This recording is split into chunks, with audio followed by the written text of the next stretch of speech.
fechada, e agora, mais do que nunca, ela se movia devagar para longe dela. Deixou a porta para trás. Sua sombra foi a última parte dela e agora seguiu-a lentamente numa linha vertical contra a parede. Cornel Woolrich. Cornel Woolrich. Esse autor que o Hitchcock gostava tanto, eu achei esse livro assim há um tempo atrás aí, na biblioteca, assim, a moda antiga. E quando eu comecei a ler, eu vi uma identificação com os filmes, com o que a gente escreve no roteiro de cinema, a ação, que é o que acontece na imagem. Não sei se registrou, ele descreve o movimento do pé, um pé girou, depois o outro girou, a mão, a porta. Quando eu penso assim em dramaturgia do objeto, de criar uma dramaturgia para um objeto. Então, os objetos são muitas vezes muito mal usados. E um jeito de escapar disso é criar uma dramaturgia para eles. Então ele entra, ele sai, ele tem um significado e uma importância. Então nesse mundo capitalista que materialista, né? Tudo materialista, tudo é descartável. E no roteiro é um show de coisas descartáveis da sociedade. As coisas passam no fundo, se bebe para nada, se usa arma para nada, dispara, mata as pessoas para nada. E as histórias refletem bem essa coisa descartável. O ser humano descartável, tudo descartável. Então, esse Cornel Woolrich, é isso mesmo, é. Casei-me com um morto. Eu falo da dramaturgia do objeto, né? Que me move por ser artista plástico e ter entrado, invadido a área da literatura para escrever roteiros de cinema. Esse texto, que parece a descrição da ação da imagem de um roteiro de cinema, que é maravilhoso mesmo. Ontem eu gravei 4 pastinhas, né? Bem curtinhas. O primeiro tinha 17 minutos, as outras, o prólogo, depois o primeiro capítulo, o segundo e o terceiro. Hoje à noite provavelmente o quarto é um pouco maior. Eu vou gravando, daí eu acho que amanhã eu gravo um pouco à noite, aí amanhã eu posto aqui no canal. Estou enrolando muito, mas no outro vídeo eu falei que tinha uma época que eu era fascinado por animação de objeto, de dar uma personalidade ao objeto, fazer o objeto ser um mecano.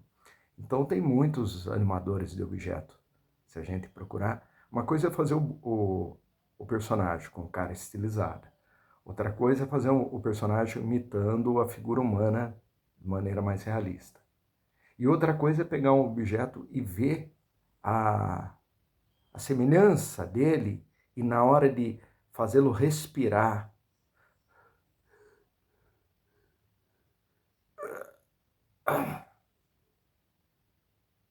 por uma alma dentro de um objeto e a gente entendê-lo. Então, a animação do objeto, entender a semelhança, as possibilidades que ele tem físicas, né, de expressão, cada objeto é muito rico. Então, eu estou gravando esse vídeo para primeiro demonstrar, o Frajola está morando aqui, ao mesmo tempo mora no vizinho, mora em outra casa, a gente comprou ração para ele, tudo. Estou gravando esse vídeo da felicidade que eu achei em PDF, o Casei-me com o Morto, depois de muitos, muitos anos. Eu gravei muitos outros livros na frente dele, As Aventuras de Pi era um que eu tinha vontade. Naquela época eu gravei o Pi, eu já estava de olho no Casei com o Morto, mas eu precisava pegar na biblioteca e não estava rolando. E agora eu leio em PDF, eu consigo achar, tem muita coisa disponível, né? É mais fácil para ler na tela do computador. Amplia a letra, né? E eu não falo, eu enrolo, esqueço, não falo. Ele é um animador de objeto na literatura. Cornel Woolrich, ele dá vida para os objetos. O cinema é isso, dá vida para os objetos. A minha dramaturgia, ela pensa isso. Por isso que é realismo mágico. dar vida para os objetos, fazer os objetos serem importantes, né? Serem olhados, eles serem mascotes, companheiros dos seres humanos e, ao mesmo tempo, sofrerem também o desgaste, demonstrarem a solidão. Uma própria sala vazia, com uma luz entrando pela janela, poeirinha, ela demonstra a solidão do ser humano. Então, quando eu comecei, ontem eu tive um sonho lá e comecei a pensar um pouco melhor essa dramaturgia do objeto. No meu sonho eu estava criando lá os roteiros.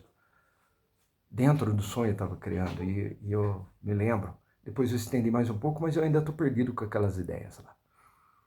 Mas aí ontem à noite eu tive um insight, achei o casemiro com o morto e lasquei. Aí eu estou encantado. Ele é um animador do objeto. Ele faz uma dramaturgia do objeto? Não sei. Ele anima os objetos que aparecem dentro da dramaturgia dele. O rosto, a porta, a campainha, o dedo, o braço, o corpo gira, aí ele filosofa, ele... É impressionante, eu nunca vi, é o melhor texto que eu já vi na minha vida, assim, melhor texto desse cara. Quando eu li a primeira vez, fiquei chocado. Aí eu olhei e falei, agora eu entendi. O Hitchcock traduzia esse texto para imagens, para o cinema dele. E isso sim é uma dramaturgia de suspense. Porque ele escreve. Essa é a aula. Essa é a aula. Gostaria também de ser um animador de objetos no cinema, através do roteiro, animar os objetos. Não no sentido piegas, besta de domá-los na realidade, de convidá-los a participar, sem ser uma coisa da Disney no sentido de objetos falando, sabe? Aquela coisa da Alice no País das Maravilhas, que tem a xícara, o bule, que ficam dançando. Não, não é nada disso. É fazer eles respirarem. O Tarkovsky que eu estava gravando lá, eu gravei meio Esculpir o Tempo, né? Meio livro. E tem um trecho lá que ele comenta, o Frajola virou barriga para cima. Agora sim. Tá um calor danado. Ó aqui a mesa, né? Como é que tá. Então, eu já me perdi. Quase que eu não me perdi. Quase que eu não me perdi. Sabe quando você tem aquela sensação de que você vai esquecer, mas ainda tá o rabinho, escapou. A ideia escapou. Escapou o que eu tava falando.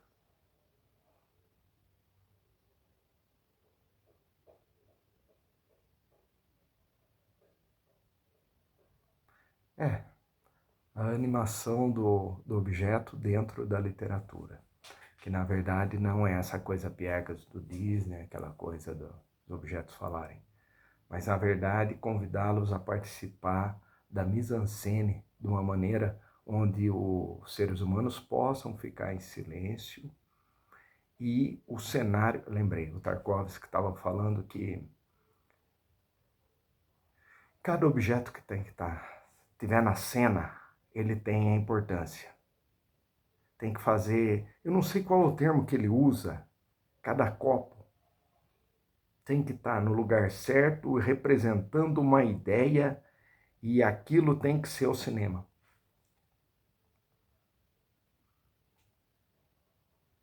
Então eu não me lembro bem a palavra que descreveu, mas agora pensando nisso, dentro da literatura do Cornell Woolrich, a gente vê, e olha que eu vi muitas descrições, o John Steinbeck no Ratos e Homens, que eu amo, mas eu ouço muito pouco, porque eu acho muito forte a história, tudo. Eu lembro que no meu ouvido de abertura eu falo do Forrest Gump, que eu adoro. O áudio que eu li, eu acho que eu me dei muito bem lendo. Tinha emoção, eu sentia muito o que eu estava lendo, muita identificação com a história. E eu escuto. Depois de uma época eu escutava, então as pessoas perguntam qual que é o livro que eu mais gostei de fazer ou de ler, né, assim, em voz alta. Eu digo, o livro que eu mais gosto de escutar acaba sendo o livro melhor escrito para uma pessoa ler. Então, eu escrevendo um roteiro de cinema, eu penso no ator. Se aquelas falas encaixam bem na alma, na boca, na personalidade de atores, se encaixa bem. Eu lendo esse autor, Casei-me com o Morto, eu sinto assim, uma facilidade de respirar nas vírgulas, no ponto final, na literatura. É uma tradução belíssima, né? Isso é resultado da tradução. Então, eu estava dizendo de John Steinbeck. O começo de John Steinbeck do Ratos e Homens é até parecido com o começo do Casei-me com o Morto. O John Steinbeck é lindo também a descrição os pássaros, né? Também o conto Os Pássaros, a Hitchcock aí. Também tem uma descrição de imagem belíssima. Então, eu acho que é isso que falam que é uma linguagem poética, no sentido, o roteiro de cinema não pode ter uma escrita poética, é isso que está falando. Não pode ficar descrevendo as coisas. Só que, o que acontece? Você tem que ter um domínio do que vai aparecer no quadro. Então, não precisa ter esse medo de saber escrever bem e ser acusado que está usando palavras demais para passar uma ideia. O que não pode é se apoiar, por exemplo, no vocabulário, na escrita que não se comunica. A ideia é ser sintética, escrita, e comunicativa. E depois a experiência de saber quanto eu escrevi por página ali, aquele conteúdo se combina com a ideia da sua equipe de cinema filmar. Então, se eu escrevo tudo sintético, na hora de filmar, o cineasta vivencia fica muito maior. O que adiantou escrever sintético? A minha experiência está sendo essa. Eu preciso melhorar a ação, colocar mais descrição da imagem, e esse autor coloca belíssimamente bem. E daí o ator pode encanar e falar, mas isso aí é tipo rubrica, tá falando que eu tenho que fazer. Mas na verdade o diretor vai falar assim, para esse plano fechado, eu quero que você atue só com a mão, eu quero que transmita isso, que é assim, dirige. Aqui você vai dar só essa fala nesse plano, mas antes eu quero que faça um olhar muito longínquo, vago. Aí você se perca nesse olhar e acorde e fale alguma coisa e daí termina o quadro. Então o diretor vai dirigir, por mais que o ator está livre para se expressar tudo ali, o cinema é uma arte de ponto de vista, onde o diretor vai falar, quero nesse ponto de vista, e de recorte. Então ele está colocando, ele quer um perfil, o Tarkovsky põe muito orelha, né? Orelha. Dá para ver a direção do Tarkovsky para o quadro, muito presente. Então o cinema tem isso. Então esse tipo de animação do objeto, que nada mais é do que os pés, o sapato, as pernas, o jeito como está andando, de se comunicar o que ele quer. Um corpo desarmado, triste, a mão. Essa cena, o capítulo 1, a moça que ele descreve lindamente, a tristeza dela toda, ela está com o dedo parado diante da campainha, como se ela não soubesse o que fazer, como se tudo diante de uma porta. Ele escreve a porta como a porta deveria ter funções para levar a outros lugares, mas aquela era só uma porta, era como se fosse uma barreira. E o dedo parado. Até depois eu acho que ela aperta a campainha e o braço desce, fica pendurado do lado do corpo. Aí, não, aí ó, já não lembro, né? Acabei de ler e não lembro o que aconteceu na cena. Eu acho que ela desiste de apertar a campainha. Acho que é isso. Eu sei que ela gira o corpo para ir embora. Então tudo isso é dramatizado. Isso é cinema puro. Então já é uma literatura. Eu, quando eu pensava na Lígia, a Lígia Fagundes Telles, a estrutura dela, eu dividia, estudava os diálogos, era cinema puro. É cinema puro, né? Quando tem bastante diálogos, ela descreve todo.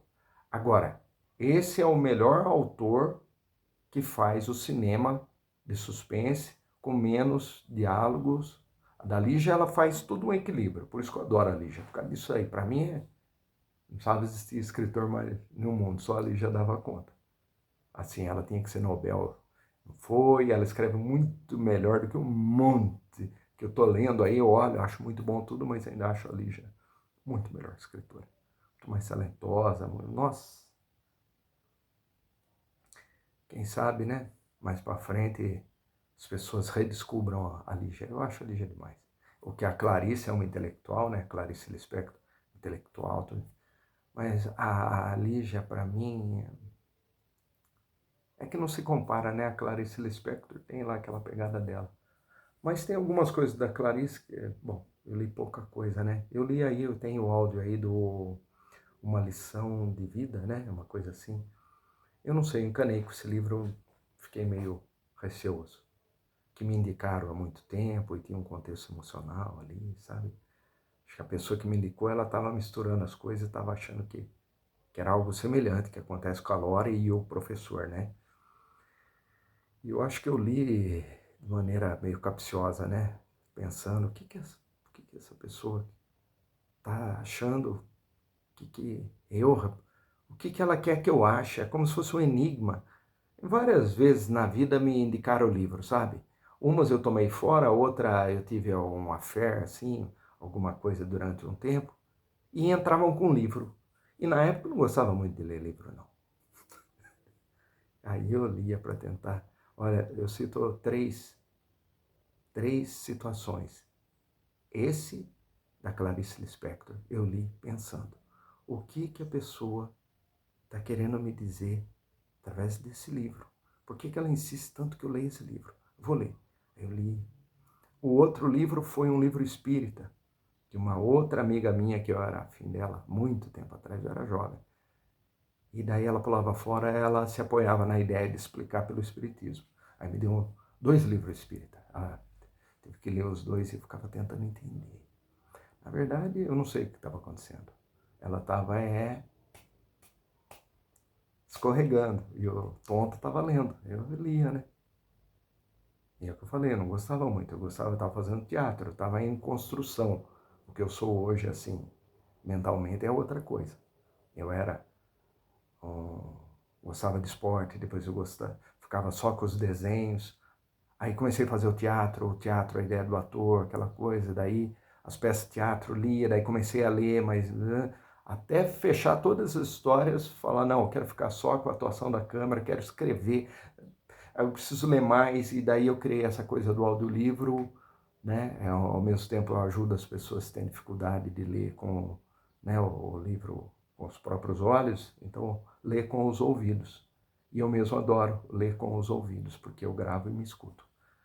Mas encerrando o vídeo, esse autor eu vou gravar com o maior prazer. Eu ainda acho que eu tenho que dar umas pausas, porque eu tenho que fazer como é que fala? A inflexão das falas, seja a narração, nesse caso, que é a animação do objeto, a animação do corpo humano, a animação, as coisas. É um desenho animado, é impressionante como ele dispõe diante dos nossos olhos, através das palavras, como ele faz a gente ver, como ele se comunica bem, esse autor, né? E como é interessante rever o Hitchcock, pensando nesse autor, pensando nas adaptações que ele fez, né? No caso Pássaros e esse Casei-me com o Morto. Eu não sei se quem que fez Casei-me com o Morto. Eu sei que tem um filme. A gente põe no Google aí, eu ainda não sei, né? Eu não me preparei para falar sobre o livro, nem nada. Eu uso mais meu canal para refletir e mostrar até o nível de cultura que eu tenho mesmo. É, é isso. Que não é muita coisa, né? As minhas amigas aqui escrevem embaixo, né? Leram muito mais que eu e tudo. Então eu não estou numa posição superior, superior a ninguém, pelo contrário. Estou igual e até um pouco para baixo. Mas como eu amo e tenho esse desejo de ser capaz de atuar, até ingênuo, é uma puta ingenuidade minha, né?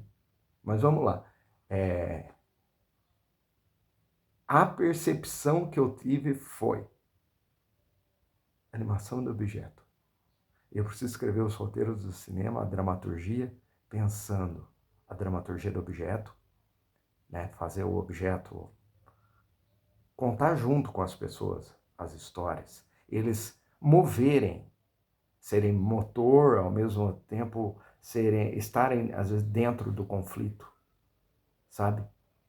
E ao mesmo tempo eu encenar isso como se eu estivesse animando esses objetos e dando vida mesmo para eles, como a gente pega lá um gravador e faz ele falar e o gravador anda e fala, anda e fala. Então eu tenho que encenar a dramaturgia do objeto como se eu estivesse animando os objetos. É um conceito novo, a mais, e que eu quero, depois de ler, reler, gravar o áudio, reescutar as coisas que eu casei-me com o morto. Eu quero melhorar, até chegar num roteiro que um cineasta lê e fala assim, nossa, eu quero muito filmar isso. E as pessoas lendo sentirem que estão vendo um filme. Que nem esse livro aí, Casei-me com o Morto.